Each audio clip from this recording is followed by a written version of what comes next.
Baik, saudara pemirsa. Puji Tuhan kita bertemu kembali pada saat ini.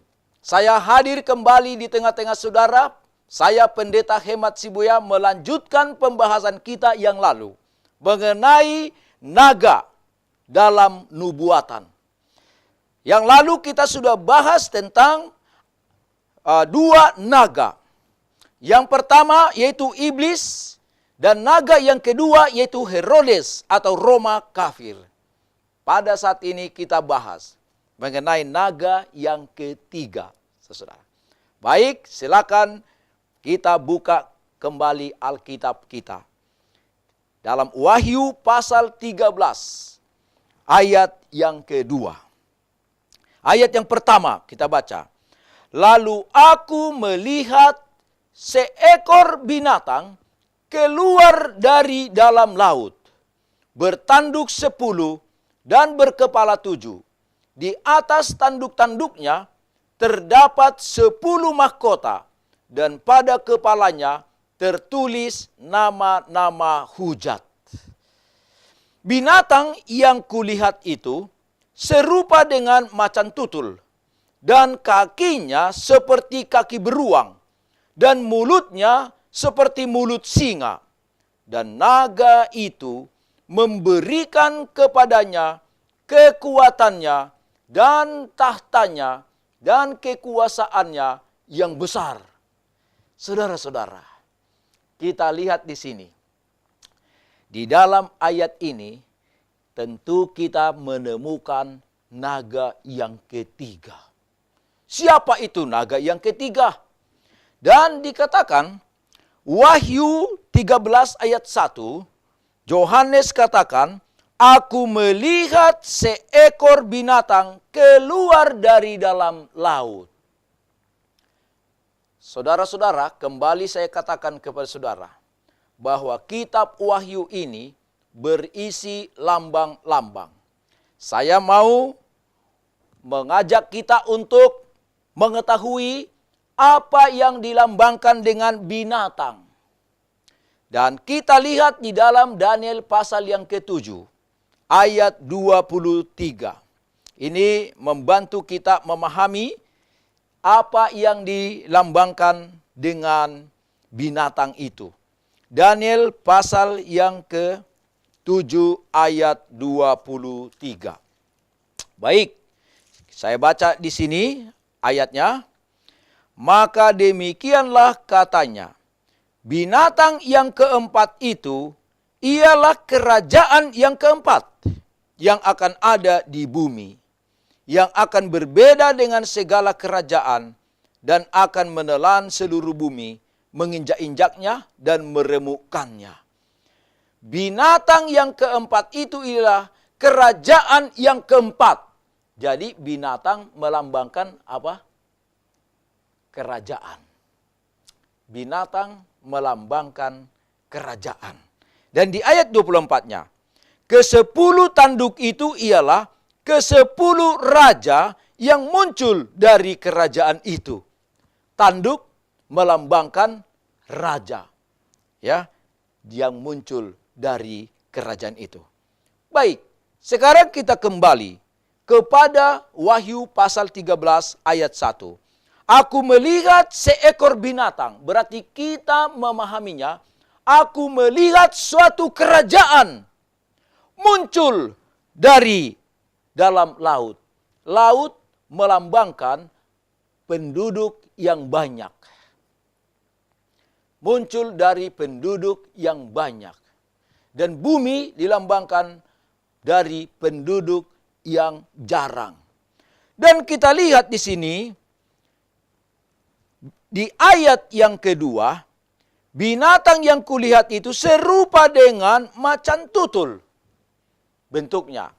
Dan dikatakan, dan kakinya seperti kaki beruang dan mulutnya seperti mulut singa. Perhatikan kalimat berikut ini. Dan naga itu memberikan kepadanya, apa diberikan saudara? Dan naga itu memberikan kepadanya, kepada siapa itunya? memberikan kepada binatang yang keluar dari dalam laut. Memberikan kepada kerajaan yang berikut ini, yang dikatakan keluar dari dalam laut. Naga itu memberikan apa? Kekuatannya dan tahtanya dan kekuasaannya yang besar diberikan. Saudara-saudara, pertanyaan saya, siapakah naga yang memberikan kekuasaannya, yang memberikan tahtanya, dan memberikan kekuatannya? Dan kepada siapa dia, naga itu, memberikannya? Kalau kita baca di dalam sejarah, saudara membaca sejarah gereja, bahwa kita temukan telah terjadi suatu transisi kekuasaan, serah terima kekuasaan antara Roma kekafiran kepada Roma kepausan pada tahun 538 sesudah Masehi di kota Konstantinopel, di kota Istanbul. Baik, telah terjadi serah terima ini dan ada prasastinya di sana tahun 538 bahwa kerajaan Roma kekafiran memberikan kekuatan, memberikan tahta, memberikan kekuasaan kepada Roma kepausan. Dan itu yang terjadi tahun 538. Dan kita lihat ini, selama dari 538 ini, pada tahun 1798, ada terjadi suatu perubahan yang besar, yaitu sehubungan dengan timbulnya revolusi Prancis. Dan Prancis mengumumkan kepada dunia bahwa mereka tidak mempercayai Allah. Mereka hanya mempercayai kepada dewi pikiran, the goddess of reason. Baik, pada tahun 1798, Paus ditangkap oleh Jenderal Berthier, yaitu Paus Pius ke-6. Ditangkap oleh Jenderal Berthier dan Paus dipenjarakan. Dan inilah yang kita lihat di ayat ini, saudara-saudara, ayat yang ketiga. Maka ya, Wahyu 13 ayat yang ketiga.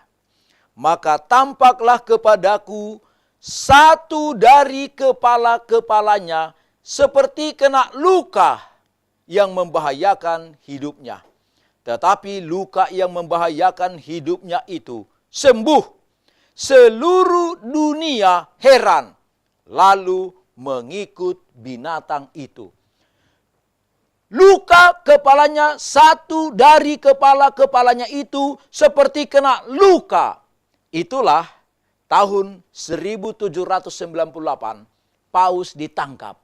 Inilah luka bagi kepala binatang yang keluar dari dalam laut itu. Tetapi ayat ini mengatakan, luka yang membahayakan hidupnya itu sembuh. Seluruh dunia heran. Wow, apa artinya ini, saudara? Sejarah mencatat pada tahun 1929 kekuasaan kepausan dikembalikan kembali kepadanya dan memindahkan daerah kota kekuasaannya dari Roma ke Vatikan yang sampai sekarang ini ada di sana.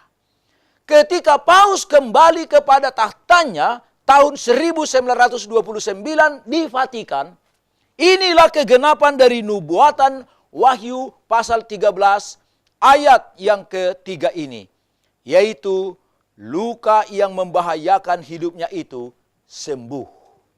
Dan dikatakan seluruh dunia heran.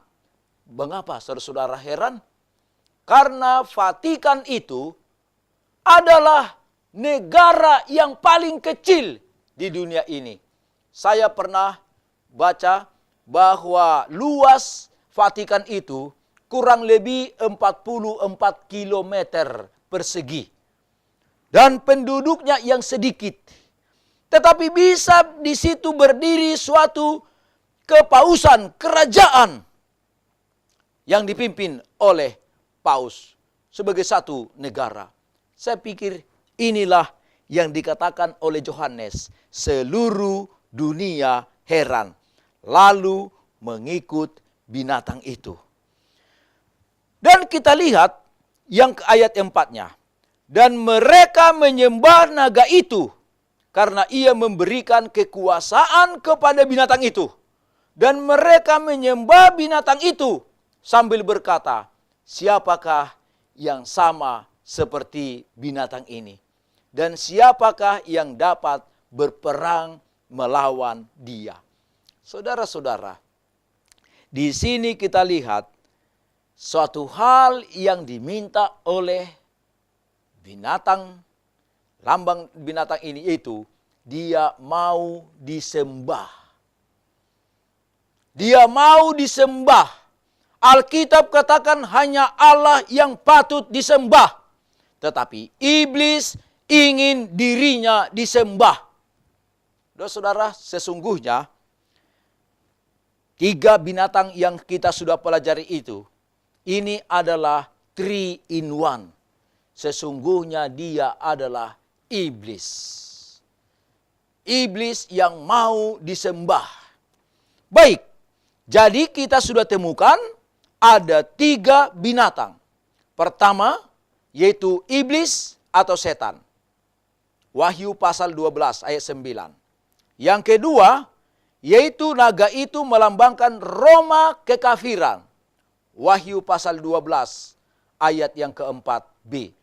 Dan kemudian karena Roma kekafiran menyerahkan kekuatan, kekuasaan dan tahtanya kepada Roma kepausan, maka kita temukan itu sebagai naga yang ketiga.